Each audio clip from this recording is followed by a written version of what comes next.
রাসূল সাল্লাল্লাহু আলাইহি ওয়াসাল্লাম বলছেন, মান সাল্লা আলাইয়া সালাতান সাল্লাল্লাহু আলাইহি আশরা, যে ব্যক্তি আমার প্রতি একবার দরুদ পড়ল, আল্লাহ সুবহানাহু ওয়া তাআলা তার প্রতি 10 বার রহমত বর্ষণ করবেন।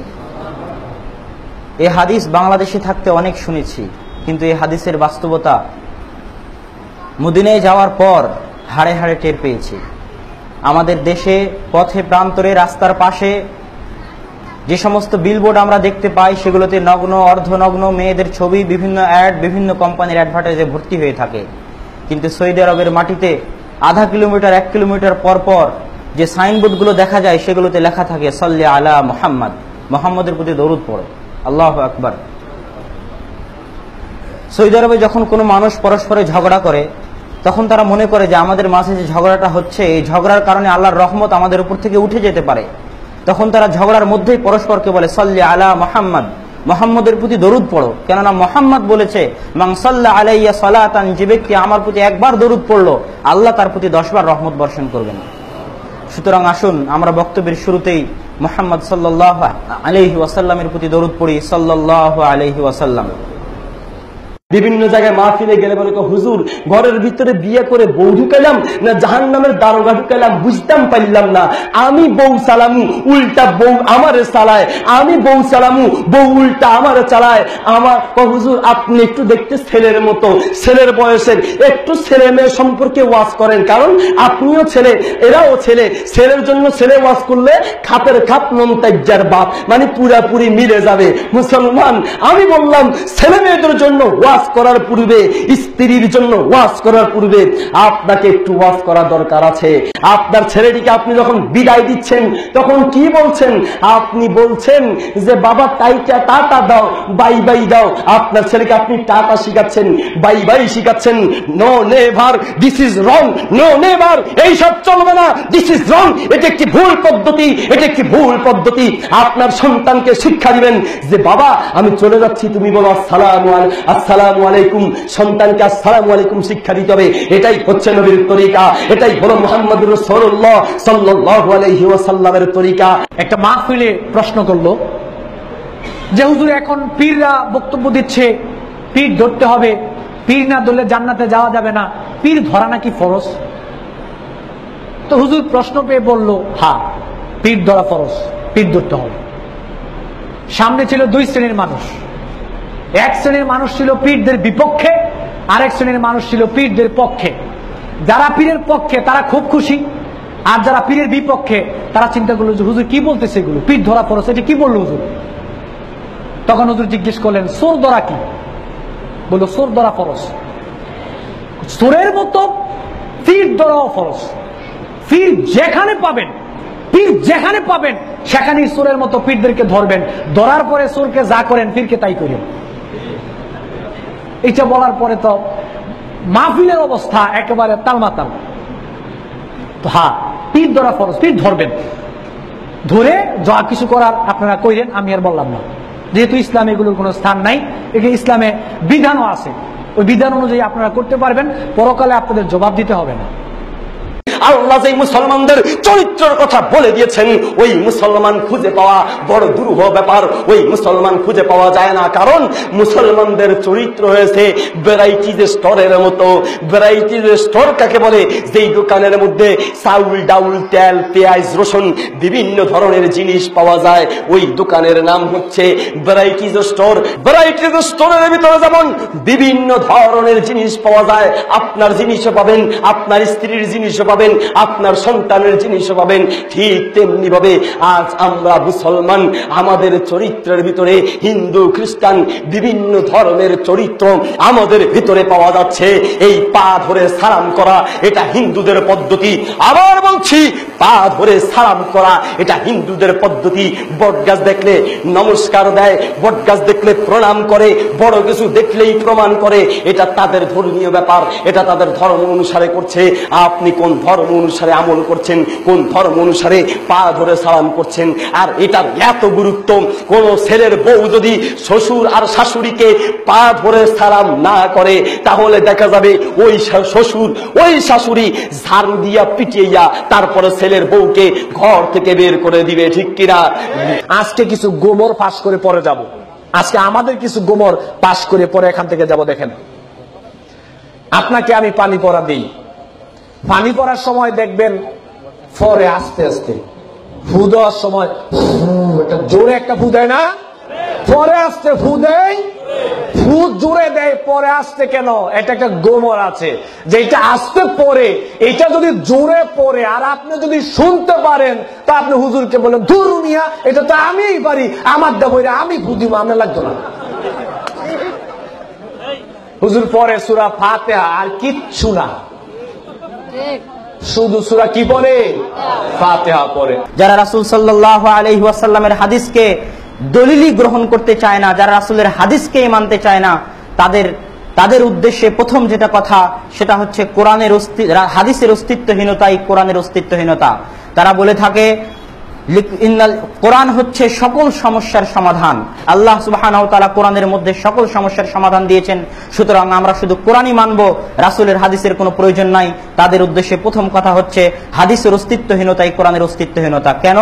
রাসূল সাল্লাল্লাহু আলাইহি ওয়াসাল্লামের প্রতি আজ থেকে 1400 বছর পূর্বে যখন আল্লাহ সুবহানাহু ওয়া তাআলার পক্ষ থেকে কোরআন অবতীর্ণ করা হলো, ইকরা বিসমি রাব্বিকাল্লাযী খালাক, এই 5টি আয়াত যখন অবতীর্ণ করা হলো, তখন আপনাকে কে জানিয়েছিল যে এই 5 আয়াত আল্লাহর কোরআনের আয়াত? যতক্ষণ পর্যন্ত না মুহাম্মদ মুখ দিয়ে বলেছে যে এই আয়াত আল্লাহর পক্ষ থেকে অবতীর্ণ হয়েছে, ততক্ষণ পর্যন্ত আপনার জানার কোনো উপায় নাই যে এই আয়াত আল্লাহ সুবহানাহু ওয়া তাআলার অবতীর্ণ আয়াত। রাসূল সাল্লাল্লাহু আলাইহি ওয়াসাল্লাম তার 23 বছরের জীবনে শুধু কোরআনে মানুষকে শোনাননি, তিনি আরো অনেক হাদিস শুনিয়েছেন, অনেক কথাবার্তা বলেছেন। তার মধ্যে আমি এবং আপনি কিভাবে পার্থক্য করব যে এটা রাসূলের হাদিস আর এটা কোরআনের আয়াত? যতক্ষণ পর্যন্ত না মুহাম্মদ বলে দিবে যে শোনো, এই যে কোরআনের আয়াত অবতীর্ণ হলো এটাকে অমুক সূরার অমুক আয়াতের অন্তর্ভুক্ত করো, ততক্ষণ পর্যন্ত আমার এবং আপনার বুঝার উপায় নাই যে এটা কোরআনের আয়াত। সুতরাং কোরআনের অস্তিত্ব নির্ভর করছে রাসূলের কথার উপর, রাসূলের হাদিসের উপর। যখন আপনি রাসূলের হাদিসকে অস্বীকার করবেন তখন আপনি প্রকারান্তরে কোরআনকে অস্বীকার করলেন।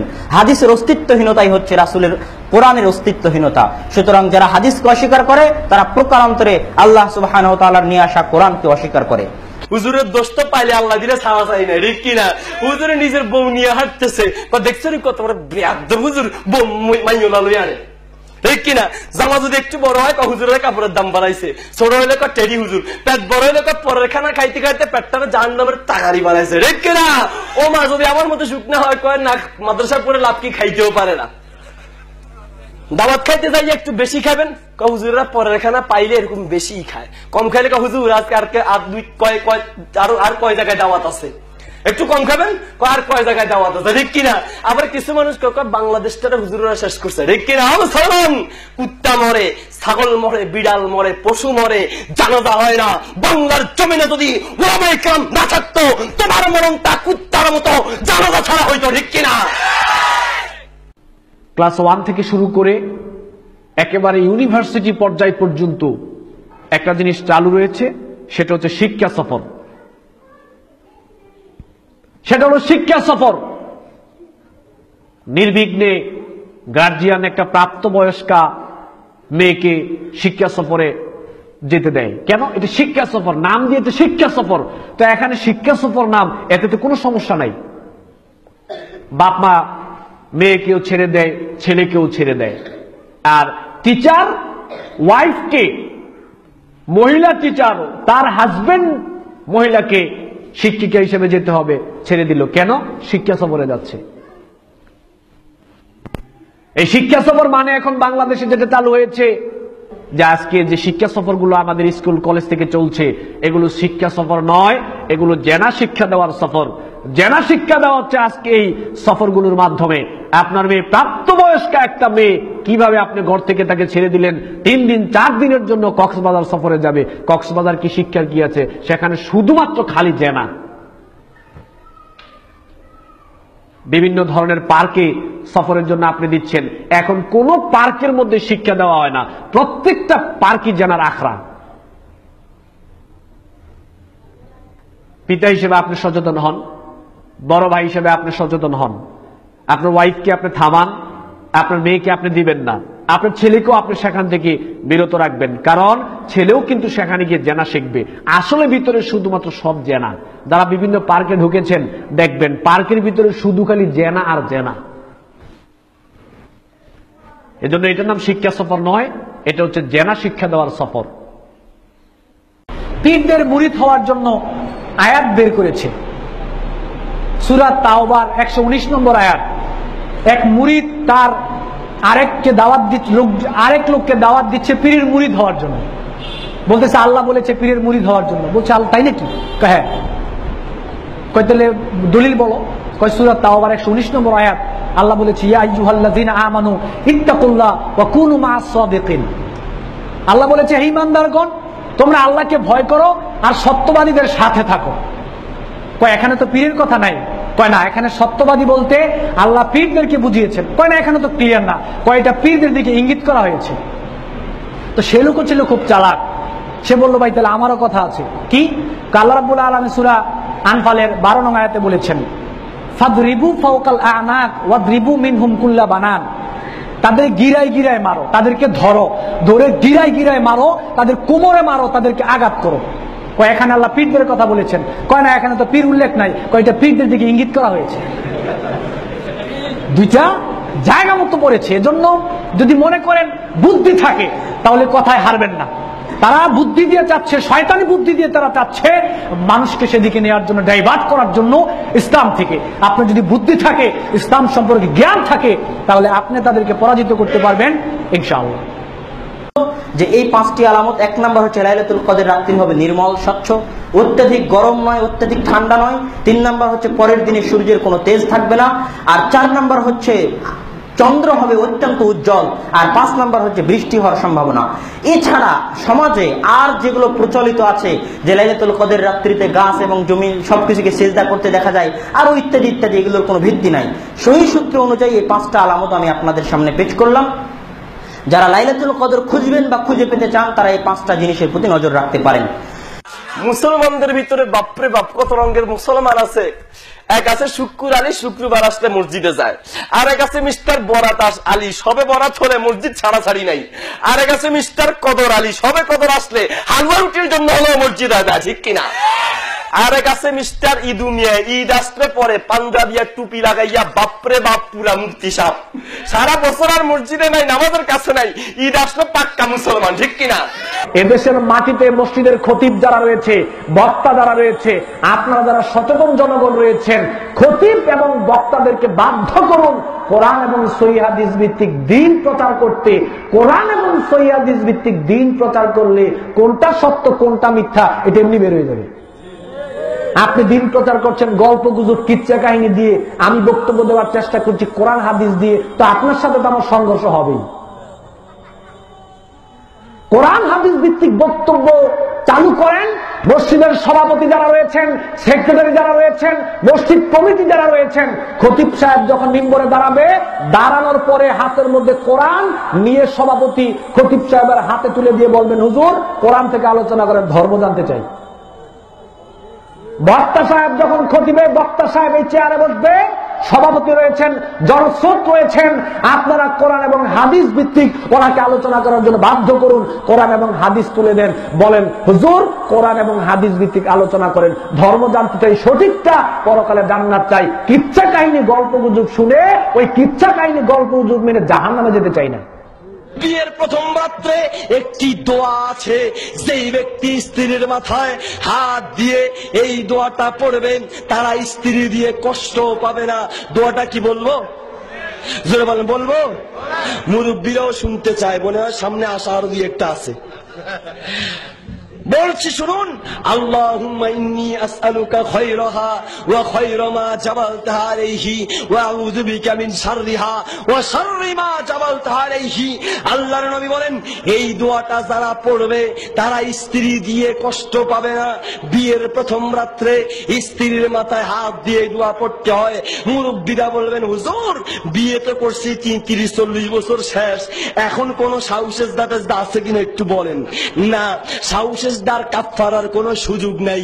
এখন আল্লাহর কাছে তওবা করতে হবে। আল্লাহ যদি মাফ করে তো বাঁচলেন, না হয় বউর গুতা খাইতে খাইতে কবর যাইতে হবে। কথা ঠিক কিনা? শুনুন, বলতে যাচ্ছি এই দোয়া বউয়ের মাথায় হাত দিয়ে করতে হয়।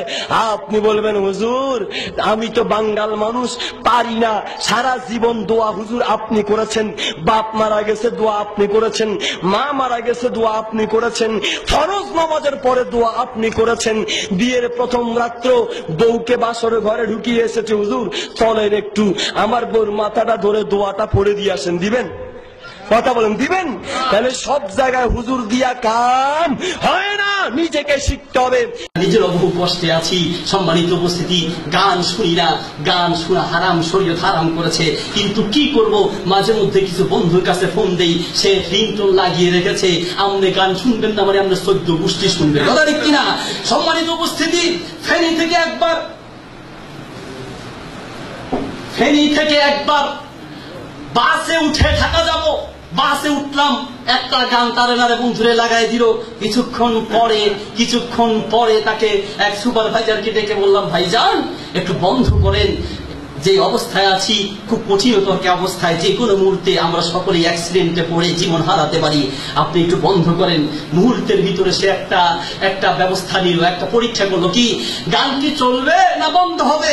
তখন তো ওই যে আল্লাহ রাসূল আল্লাহ বলেছেন সূরা হুদের 17 নম্বর আয়াত, সূরা রাদের 1, সূরা গফির 59 নম্বর আয়াতে, ওয়ালাকিন্না আকসারান নাসি লা ইউমিনুন, অধিকাংশ মানুষ পাবে যারা ঈমান আনবে না, ঈমান নেই, ঈমানদার নয়, এমন মানুষের সংখ্যাই পৃথিবীতে বেশি। বেশিরভাগ মানুষের বলবে হ্যাঁ সালাম সালাম, তখন উনি আমারে বলতেছে হুজুর হ্যাঁ জয়যুক্ত হয়েছে, হ্যাঁ জয়যুক্ত হয়েছে হুজুর, যদি যাইতে চান গান শুনতে শুনতে যাইতে হবে, না হয় বাস থেকে নেমে পড়ে চলে যান। সম্মানিত উপস্থিতি, কি করব, এক কঠিন অবস্থা, বিয়ে হচ্ছে পাশের বাড়িতে, গান এত জোরে লাগিয়েছে। বললাম যে ভাই যে এখন একটু বন্ধ করেন, আমরা এখানে থাকতে পারছি না। হুজুরের বাড়ির দিকে মাইক আরো একটা লাগা, হুজুরে মানা করে, হুজুরের বাড়ির দিকে মাইক কি আরো একটা লাগা। এই এক কঠিন মুহূর্তে আছি। সম্মানিত উপস্থিতি, সুন্নতের উপরে আমল করলে পাগল বলে, আর বেদাতের উপরে আমল করলে কয় বুজুর্গানে দিন, বুজুর্গানে রাত, আল্লাহ ওলি হয়ে গেছে। এই কঠিন মুহূর্ত আমরা আছি, তবে এই অবস্থায় যদি দিনের উপরে টিকে থাকতে পারি, রাসূল সাল্লাল্লাহু